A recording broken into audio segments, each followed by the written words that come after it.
soy Pocho Salcedo. Bienvenidos a nuestros televidentes, estaciones de televisión en América Latina y aquellos que nos sintonizan de costa a costa en los Estados Unidos continental y en Hawái. Aquí en Nueva York estamos listos para decodificar junto a ustedes las historias que dan forma a nuestro mundo. Estas no son solo las noticias, este es el ADN de las noticias.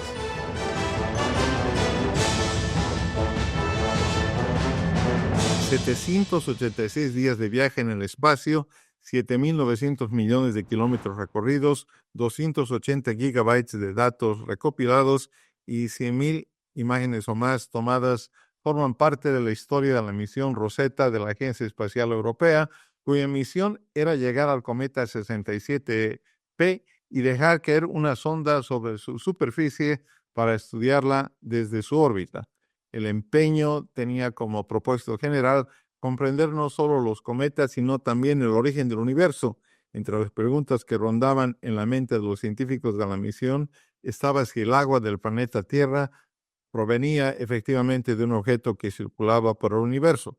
Para desentrañar todo esto, contamos con un miembro de esta misión que nos acompaña desde Madrid, España. Doctor Sebastián Bess, bienvenido al ADN de las noticias. Nunca antes habíamos presentado a alguien en el programa cuyo nombre había sido utilizado para nombrar un asteroide. Felicitaciones. Gracias por estar hoy aquí. El doctor Sebastián Bess es geólogo y científico planetario de la Agencia Espacial Europea. Desde 2015 trabaja en el Departamento de Ciencia y Operaciones en Madrid, España, apoyando las operaciones científicas de la misión Bepi-Colombo, que está programada para investigar la superficie y el entorno de Mercurio en 2027. El Dr. Bess recibió su doctorado en astronomía de la Universidad de Aix-Marsella, en Francia, en 2009. A lo largo de su maestría, doctorado y experiencias postdoctorales, el Dr. Bess adquirió una amplia experiencia en exploración espacial al participar en varias misiones como SMART-1, Deep Impact Extended Investigation, Rosetta y Chandrayaan-1, que exploraron la Luna, cometas y asteroides. La misión Rosetta recibió su nombre de la piedra Rosetta, que simboliza la decodificación de uno o más misterios antiguos. ¿Cómo se alineaba este simbolismo con los objetivos de la misión de comprender el sistema solar y sus orígenes? Bueno, esa es una muy buena pregunta y la analogía es bastante clara aquí. Existe la creencia de que los cometas contienen algunas claves realmente importantes para comprender el sistema solar. Esos cometas han estado muy lejos del Sol durante años y años y por lo tanto han conservado parte de la información que sería muy útil para comprender la formación y el origen del sistema solar. Así que al principio, cuando comenzaron a pensar en el proyecto en sí, los nombres fueron muy claros, tenían que llamar a esta misión Rosetta porque la idea era realmente comprender las claves para comprender los sistemas solares. Bueno, gracias. ¿Por qué se eligió el cometa 67P como objetivo de esta misión y por qué se convirtió en un objeto atractivo para estudiar? Bueno, eso también es una historia bastante interesante en sí misma. No estaba previsto que fuera el cometa original. El problema es que el lanzador que usamos en Europa, el cohete Ariane, en ese caso, el primer Ariane 5 que se lanzó falló en el 2002, creo. Y por lo tanto no estaba listo para lanzar realmente la nave espacial y la misión Rosetta. Pero los cometas se mueven en el sistema solar, en el universo se mueven. Por lo tanto, si fallas en el lanzamiento, fallas en tu objetivo. Luego fue un poco tarde para alcanzar ese objetivo. Entonces, la comunidad científica y el proyecto se reunieron y analizaron muchos datos diferentes y dijeron, bueno, necesitamos otro cometa. Había varias necesidades para visitar ese cometa, no demasiado grande ni demasiado pequeño, al que la nave espacial pudiera llegar en un periodo de tiempo determinado. Y luego de ese análisis decidieron elegir el cometa 67P Soyuz-Gerasimenko, que cumplía los criterios necesarios para que la nave espacial llegara al cometa. Muchísimas gracias. ¿Y cuáles eran las preguntas científicas críticas que la misión Rosetta pretendía responder sobre los cometas? Acaba de mencionar el sistema solar primitivo. Sí, la misión en sí era muy ambiciosa, extremadamente ambiciosa. La idea era llevar muchos instrumentos diferentes a los cometas para intentar recopilar la mayor cantidad de información posible. Y habíamos tenido misiones anteriores para visitar cometas. Una de las primeras misiones también fue realizada por la Agencia Espacial Europea, la misión Giotto, que visitó el cometa Halley en 1981. En ese caso, queríamos llevar muchos instrumentos diferentes, acercarnos al cometa, subirnos a la superficie del cometa para comprender realmente los materiales que había allí. Y uno de los elementos clave que estamos tratando de estudiar aquí, no diría que estábamos buscando el origen de la vida. Los instrumentos no fueron necesariamente diseñados para eso. Es algo bastante complicado de hacer. Pero al menos aquí la idea era realmente entender el papel del hielo del agua que tenemos en cometas. ¿Y cuál es la composición de este hielo del agua?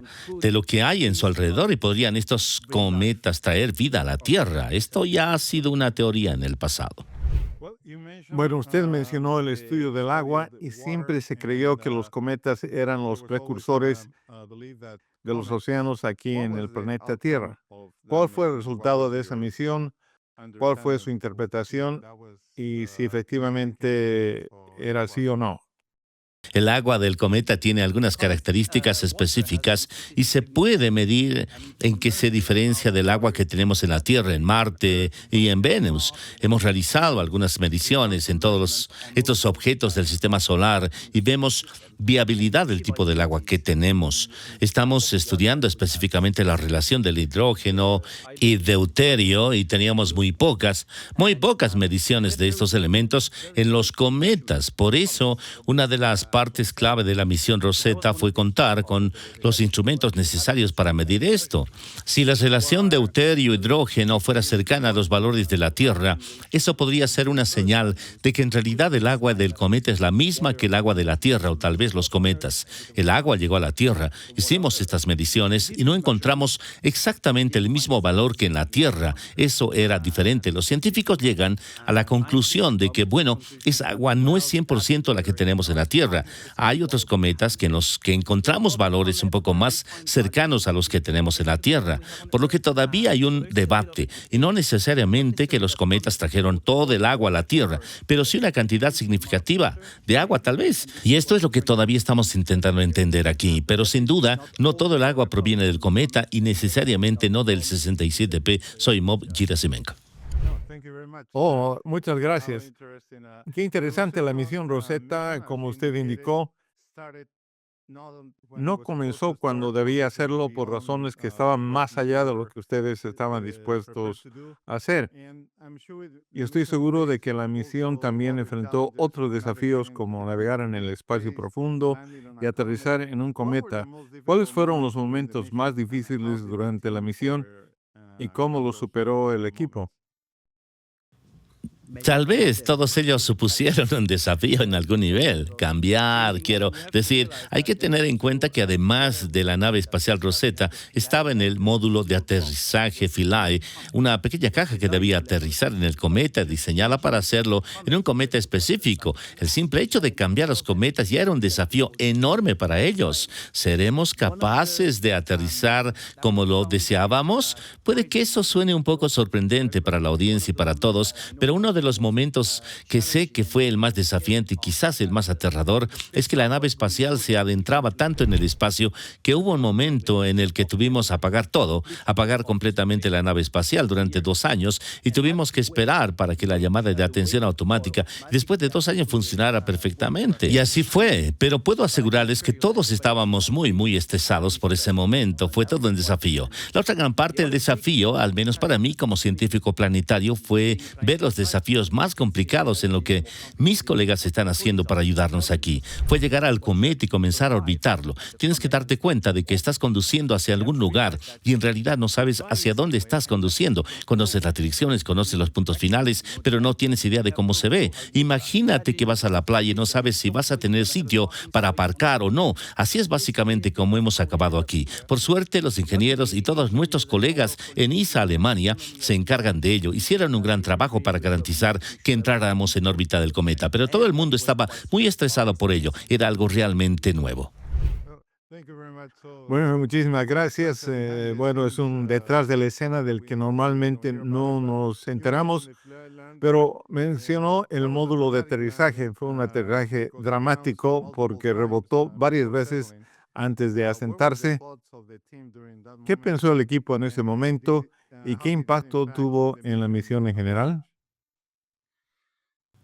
Bueno, la misión constaba de dos partes, un orbitador y un módulo de aterrizaje. No es ningún secreto que la mayor parte de la ciencia se iba a realizar con el propio orbitador, ya que estaba previsto que pasara varios meses a años alrededor de los cometas, mientras que sabíamos que el módulo de aterrizaje tenía una vida útil limitada de todos modos. Pero en ese caso, el rebote en sí, al principio, nadie lo detectó. Recuerdo exactamente, ya sabes, estás aquí en mi cabeza, lo que pasó ese día cuando ves que algunas de las cajas se volvían verdes. Sí, hicimos un touchdown, lo hicimos todo. Ves verde, verde, verde, pero ves algunas cosas que te dicen, oh, eso es un poco raro. ¿Qué estará pasando?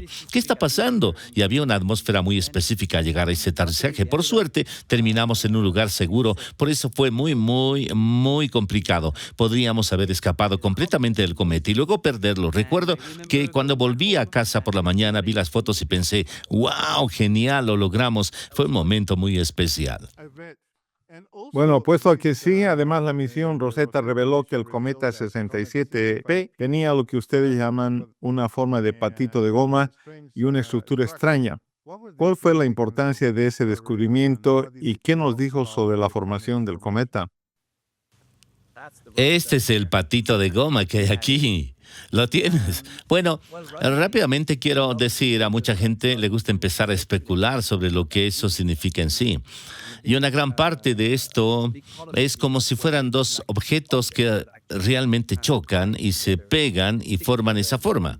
Creemos que lo que tenemos, al menos yo soy parte de ese lado, como sabes, los científicos siempre tenemos opiniones diferentes, soy parte del equipo y creo que la mayoría opina que no se trata de dos cuerpos que chocan entre sí, sino que tal vez haya una erosión en el medio. Te dice que es como si debiera esperarse todo lo que pueda. La forma podría ser muy diferente, pero en realidad para nosotros es un verdadero tesoro tener esa forma, porque crea muchas situaciones inesperadas en las que, por ejemplo, el Sol tendrá sombras en la superficie del cometa. Por lo general, cuando tienes un objeto como cometa redondeado, no tendrá sombras. Habrá día y noche. Aquí tenemos sombras. Se crean muchos procesos interesantes con el hielo de agua, donde se ve cómo el agua se sublima y se vuelve a condensar en la superficie. Imagínate también que conduces por la autopista y pasas por lugares con rocas a los lados. Esto significa que básicamente puedes ver un poco el interior del cometa. Tienes una especie de corte reciente en el interior y puedes ver un poco de la estructura interior. Entonces te ayuda, aunque no tengas instrumentos diseñados para esto, te ayuda un poco a ver cómo se ve por dentro, cómo tenemos capas estratificadas, cómo se ve. Y luego obtuvimos algunas buenas respuestas sobre eso que mostraban que ese cometa, al menos la mayor parte del cometa, probablemente se formó por sí mismo y tiene mucha estructura, como un poco como aros de cebolla. Pero eso fue bastante inesperado. Definitivamente el patito de goma tuvo una buena prensa. Interesante, simplemente muestra una imagen de cómo se veía el cometa, muestra los acantilados que se derrumbaban y también comprende el movimiento de las rocas. Realmente hubo mucho movimiento dinámico en la naturaleza de ese cometa. Por supuesto, y ese era, de hecho, el objetivo principal de esa misión. Muchas misiones anteriores a cometas se limitaban a sobrevolar el cometa. Entonces, simplemente intersectas, calculas exactamente la intersección de tu nave espacial con el cometa. Tomas algunas medidas y ya está. Tarda unas horas y ya está. En este caso, el objetivo era orbitar el cometa, porque a partir de los análisis y la misión anterior, sabíamos que había cambios en el cometa. Esperábamos que sucediera eso científicamente. Teníamos algunas indicaciones, pero aquí podíamos quedarnos y observarlo y ver esos cambios.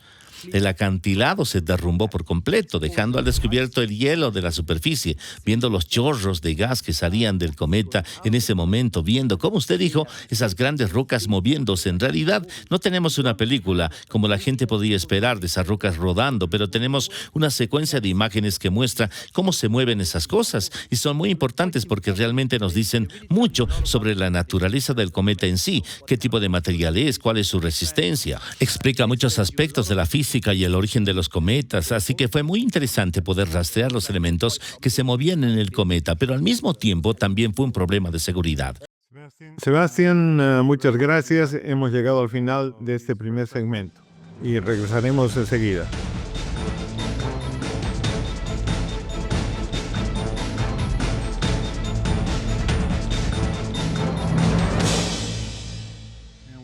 Y estamos de retorno con el doctor Sebastián Bes. Se une a nosotros desde Madrid, España. Hemos estado explorando la descripción general de la misión Rosetta.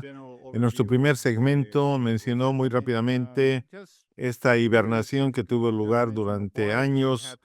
Me gustaría saber si podría mencionar por qué tuvo que suceder de esa manera y si eso era algo que habían previsto antes de enviar la sonda al espacio. Así que todo estaba planeado, todo fue así. Como ya hemos comentado antes, la idea era ver cómo orbitaba el cometa y cómo cambiaba a lo largo del tiempo. Y si quieres ver cómo cambió, tienes que captar el cometa cuando está más lejos del Sol, de modo que a medida que te acercas al Sol, la actividad en el cometa aumentará y entonces podrás ver esos cambios. Pero si vas a captar el cometa lejos del Sol, no tienes mucho sol de tu panel solar y por lo tanto no tienes mucha energía para mantener vivo todo tu sistema y por lo tanto estaba completamente diseñado, completamente preparado para que tuvieras que hacer esto a través de la invernación para poder ir lo más lejos posible para captar el cometa y ver cómo aumentaba esa actividad. Fue todo un reto, pero lo hicimos correctamente. Eso es fantástico. La misión Rosetta ha sido descrita como una piedra angular de la ciencia cometaria. ¿Y cómo ha influido en nuestra comprensión del sistema solar, los orígenes de la vida, dónde estamos y cuál es nuestro próximo paso en este tipo de exploraciones? Sí, bueno, es un cambio de visión porque realmente mostró lo poco que sabíamos sobre los cometas.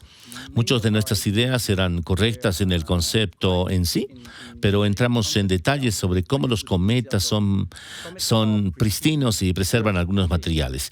Pero el tipo de cometa que hemos estado observando hasta ahora, que son cometas que orbitan alrededor del Sol, con el punto más alejado cerca de Júpiter, también evolucionan bastante. Realmente están bajo la influencia del Sol de manera constante. Entonces despertó interés en la comunidad que ya tenía eso antes, pero luego, una vez que has hecho la misión Rosetta, empiezas a decir, bien, ¿cómo avanzamos a partir de ahí? Actualmente la Agencia Espacial Europea está preparando una misión llamada Comet Interceptor. La idea es capturar uno de esos cometas de larga duración que orbitan alrededor del Sol desde hace miles de años. En ese caso, no es posible orbitar el cometa, sino que se hace solo durante el vuelo, pero esos cometas estarán aún más intactos. Aquí tendremos acceso a materiales que son muy similares a las composiciones de cuando se creó el sistema solar. Y hay un grupo de científicos que están respondiendo a la NASA, a la ESA, a la JAXA y a otras agencias espaciales sobre la idea de que los próximos pasos probablemente sean obtener una muestra del cometa aquí. Hay dos tipos de cosas que se pueden hacer. Se pueden tomar muestras y traerlas de vuelta a casa, pero aquí se perderán todos los gases, todos los componentes volátiles. Por eso hay un gran avance en el retorno de muestras criogénicas que consiste en tomar una muestra del cometa, se tiene el hielo y de esta manera se comprende realmente el origen del sistema solar. Así que es ahí donde vamos, pero el Comet Interceptor ya está en preparación aquí. Bueno, perfecto. Muchas gracias por esa aclaración. Así que recibe una gran cantidad de datos y todavía se están analizando. ¿Qué otras preguntas o descubrimientos por explorar a partir de esta misión? Supongo que sí, espero que sí y creo que sí. Estoy participando en eso con algunos de mis colegas y esto es algo que probablemente tampoco esté claro para todos aquí. Es como si durante los 2 años que la sonda estuvo orbitando alrededor de los cometas, la cantidad de datos que recibimos fue realmente enorme. Y al mismo tiempo que intentas hacer todo lo posible para vigilar el cometa y obtener los datos que quieres, tienes que analizarlos al mismo tiempo y todos somos iguales, todos somos seres humanos. En algún momento tenemos que dormir, no tenemos tiempo para mirar todo lo que queremos, por lo que se necesitan años para seguir analizando los datos. Te sorprenderá mucho ver cuántas publicaciones científicas cada año se siguen realizando a partir de los datos de Rosetta. Hay mucho que analizar. No puedo decirte realmente qué vamos a encontrar. espacial, pero esa es la base científica. Pero todo el mundo puede acceder a esos datos. Puedes acceder a esos archivos que las agencias espaciales tienen y hacer tus propios análisis si quieres. Así que no dudes en ayudarnos porque esto es una tarea demasiado grande para todos nosotros. Realmente extraordinarios. ¿Hay algo que hubiera hecho de manera diferente o alguna pregunta adicional que le hubiera gustado que la misión hubiera respondido? Bueno, a muchos de nosotros nos hubiese encantado dar otra vuelta alrededor del Sol. Imaginemos que captamos el cometa cuando estás más cerca, alejado del Sol, acompañamos al cometa cuando se acercaba al Sol y un poco en su partida, y en algún momento tuvimos que parar, porque no teníamos suficiente energía para mantener la nave espacial, la misma razón por la que entramos en un bruñido la primera vez. Lo que me hubiera encantado es que hiciéramos un segundo bruñido y luego hiciéramos otra vuelta alrededor del Sol, porque aquí habríamos podido entender mucho mejor el cambio de un punto a otro, porque lo que tenemos visto es cómo ha cambiado el cometa en ese momento. Me gustaría mucho ver cómo ha cambiado la segunda vez. Eso habría sido algo realmente difícil de hacer. En realidad, ni siquiera era posible hacerlo desde un punto de vista de la nave espacial. Ya sabes, algunos de mis amigos también nos preguntábamos si todavía teníamos energía para continuar otros 2 años. Estábamos exhaustos. Sebastián, ¿qué fue lo que despertó su interés por la exploración espacial y cómo evolucionó esa pasión hasta llegar a involucrarse en la misión Rosetta? De hecho, un asteroide lleva su nombre. Cuéntenos un poco sobre esta caminata. Esa caminata es un viaje específico, como probablemente le ocurre a mucha gente. Mi formación ha sido siempre la geología, la tierra, las rocas y este tipo de cosas. He investigado sobre ellas. Y como suele ocurrir, se trata de conocer a algunas personas y algunas personas me dijeron, bueno, si sabes que también tenemos rocas en otros lugares además de la Tierra. Empecé a investigar sobre eso y lo que realmente me ayudó fue que tuve acceso a personas que fueron realmente muy amables y realmente serviciales. Y rápidamente me di cuenta de que durante la universidad podía contribuir de verdad a esas misiones. La primera misión en la que trabajé fue la SMART 1, que iba a observar la Luna. Y comprender durante mis estudios que podía participar en esto realmente empezó a entusiasmarme mucho y continué. Y he tenido la suerte de ser parte de una era en la que todavía hay muchos proyectos. Hoy en día todavía hay proyectos en marcha, así que mi consejo para todos es que si ese es su interés, busque a la persona adecuada, te será de ayuda, intentarán involucrarte en esos proyectos. Uno de los proyectos en los que tengo entendido que está trabajando actualmente es la misión Bepi Colombo, si no me equivoco. Cuéntanos, por favor, en qué consiste la misión y cuál es su papel en el proceso de desarrollo de este proyecto. La misión Bepi Colombo es una misión que va a orbitar alrededor de Mercurio, por lo que es bastante arriesgado.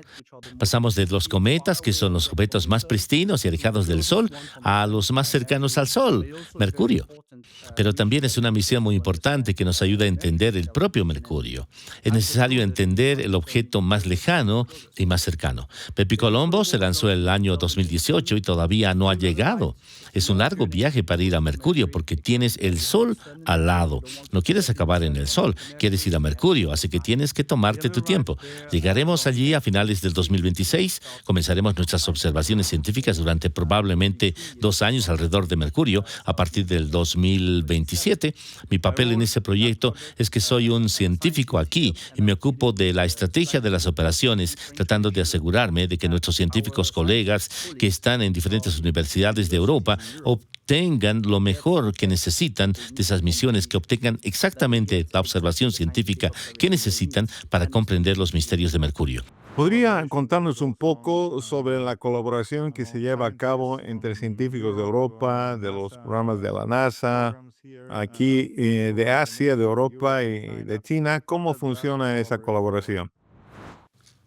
Funciona muy bien. Hay muchos proyectos diferentes en los que hay buenas colaboraciones. Bepi Colombo, por ejemplo, es una misión muy grande en colaboración con la Agencia de Exploración Espacial Japonesa.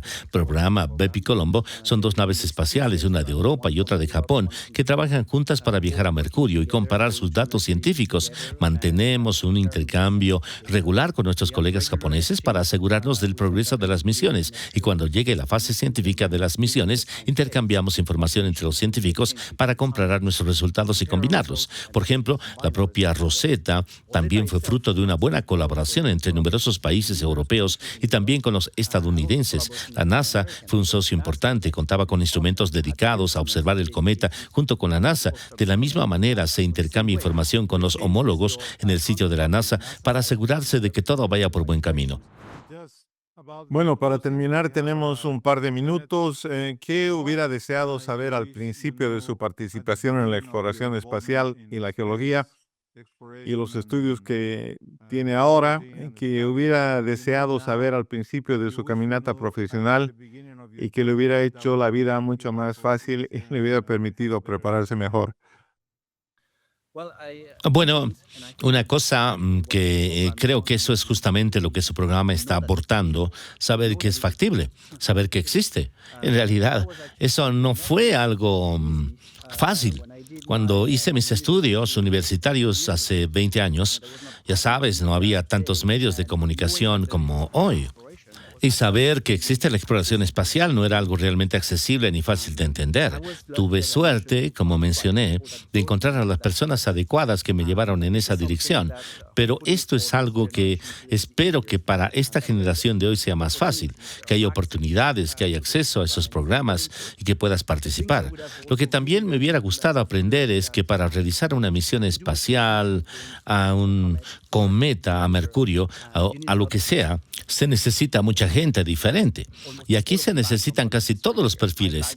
Yo tengo formación en geología, hay un astrofísico, hay un matemático, hay mucha gente en esa industria que nos ayuda a todos juntos a alcanzar los objetivos que queremos alcanzar. Eso es algo que no capté muy bien en el pasado. Pensé que una misión para explorar los cometas estaría formada únicamente por científicos. En realidad, los científicos son probablemente el número más pequeño de personas en este proyecto. Esto es algo que descubrí y que es muy importante. Hay espacio para muchos perfiles diferentes conocimientos que se necesitan en esos proyectos. Bueno, muchísimas gracias. Y para concluir, ¿qué es lo que desea que como público podamos recordar cuando pensamos en cometas, cuando pensamos en la exploración espacial? ¿Qué es lo que desea que nos quede en la memoria?